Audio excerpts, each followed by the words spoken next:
Nikola Jokic and the Nuggets are in trouble. They will be facing the hottest team in the Western Conference. The last 20 games, the Clippers are 17-3. Second in offensive rating, second in defensive rating, and first in net rating. Immediately, let me know your thoughts below. But right away, I'll just tell you, I have the Clippers in 6 games. Now, I will mention I have no faith in Kawhi staying healthy for a whole entire series, so I'm wondering why I have so much faith in the Clippers.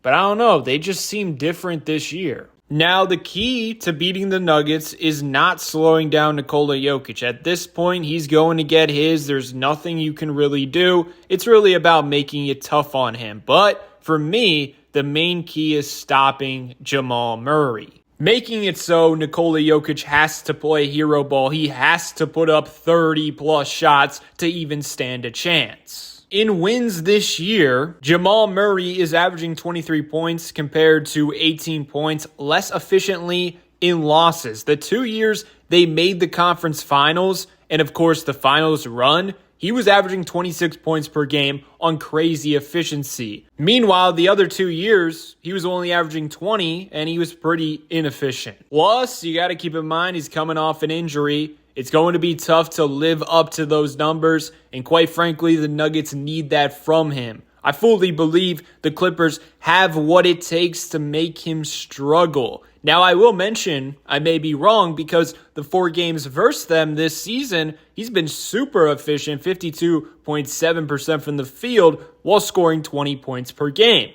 But the Clippers roster reminds me a lot of Minnesota at the guard position. Last season, we saw Nickeil Alexander-Walker annoying Murray a ton in that series, resulting in a bad output from him. Sadly for the Nuggets, Chris Dunn is pretty much the same type of defender, if not better. And with him on the court this season, the Clippers have a 107.9 defensive rating. A key for the Nuggets would be to play Chris Dunn off the court, but you saw just yesterday in that basically playoff game, Chris Dunn showcased that he can stay on the court, and he was a big reason why they beat the Warriors. Plus, they have Derrick Jones Jr., and overall, there aren't a ton of exploitable traffic cones on the team. And even guys like James Harden have bought in defensively, and with the injury concerns and inconsistent play throughout the whole entire season, I just don't like this matchup at all for Jamal Murray. Also, the Nuggets always usually have the front court advantage with Nikola Jokic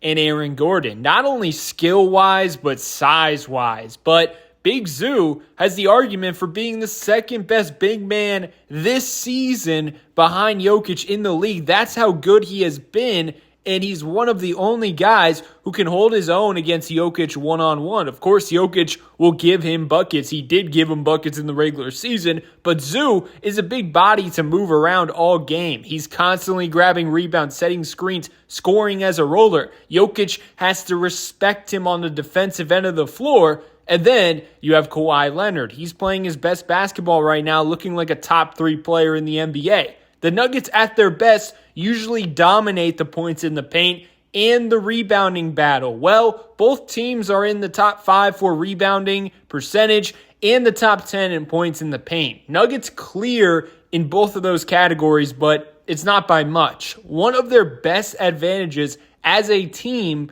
is only a slight advantage versus the Clippers. And just like Jokic, Kawhi and James Harden are going to get theirs, but I'm a little scared for the Nuggets because it seems like in the regular season matchups, they struggled at times defensively, even without Kawhi on the floor. Now, Harden is going to have his inefficient under 40% games from the field, but one thing is clear, he's going to be dishing and diming consistently for their shooters. Now, Aaron Gordon and Christian Braun are great defenders. They have to have a big series. They have to have big series on both ends of the floor to even stand a chance in my eyes.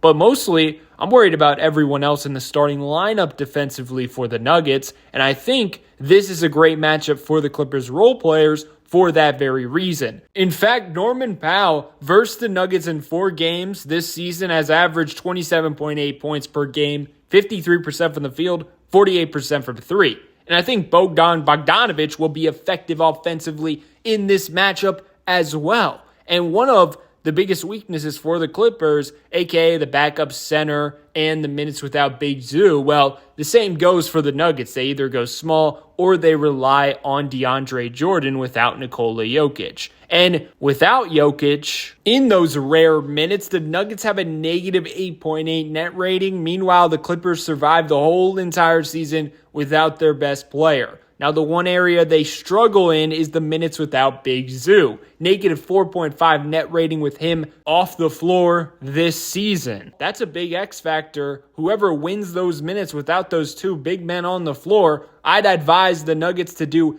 everything they can do to get Big Zoo in foul trouble because he really anchors what they do best. I don't know. The Clippers have just been playing so well since Kawhi Leonard has come back from injury, and he looks better than anyone expected. And with all the drama going on in Denver, I just don't see it. I think the Clippers got this one as long as they stay healthy. Now, I will say that is a big if, knowing Kawhi's past. That's all I got, though. Definitely let me know your thoughts in the comment section below.